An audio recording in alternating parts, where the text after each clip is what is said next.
नमस्कार। नमस्ते। हजुर हामी कहाँ हुनुहुन्छ अहिले अनि यो के रहेछ यो स्ट्रक्चर, यसको बारेमा केही भनिदिनु होला।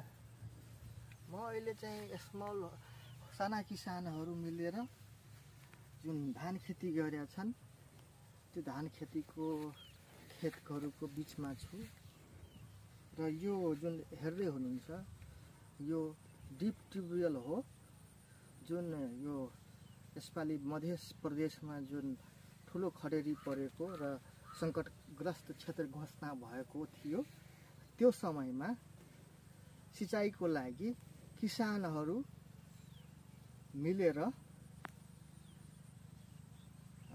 लगानी गरी आफ्नै लगानीमा यो गाडेको डिप ट्युबवेल हो जुन यतातिर चारैतिर हेर्दै हुनुहुन्छ नि हरियो हरियो खेतको फाँट जुन धान चाहिँ एकदमै फलेको देखिन्छ। यसो हेर्दाखेरि राम्रो बाली देखिन्छ। यसको श्रेय यही भूमिगत पानीलाई जान्छ जुन त्यत्रो खडेरीको बेला पनि यो डिप ट्युबवेलले यति चारैतिर जुन खेती लागेको छ रोपाई त्यति बेला हुन सम्भव हुन सक्यो र त्यसको सिँचाइ पनि हुन सक्यो।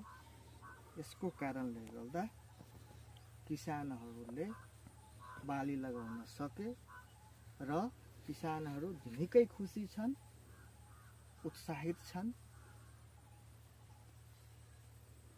त्यसैले यस्तो हो। अब यो एउटा के छ, हजुर आफै पनि अब कृषि विशेषज्ञ भएको मान्छे होइन।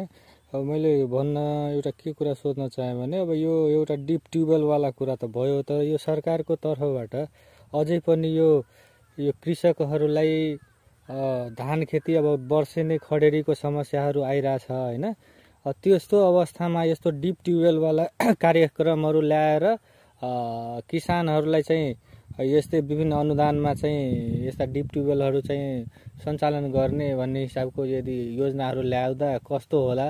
र अर्को कुरा यो एउटा के छ भने खडेरी पर्ने बेलामा चाहिँ गाउँघरमा फेरि पानीको लेयरहरू पनि डाउन हुने समस्याहरू पनि देखिन्छ। यस्तो अवस्थामा सरकारले एउटा चाहिँ लङ लास्टिङ दिगो विकास भन्ने हिसाबले जसले कि कृषकहरू पनि लाभान्वित होस् र अब दिगो विकास पनि कायम होस्, जनताहरूलाई फेरि पछि पनि शास्ति भोग्नु नपर्ने हिसाबले चाहिँ कस्ता योजनाहरू ल्याउनु उपयुक्त होला, के सल्लाह सुझाव दिन चाहनुहुन्छ?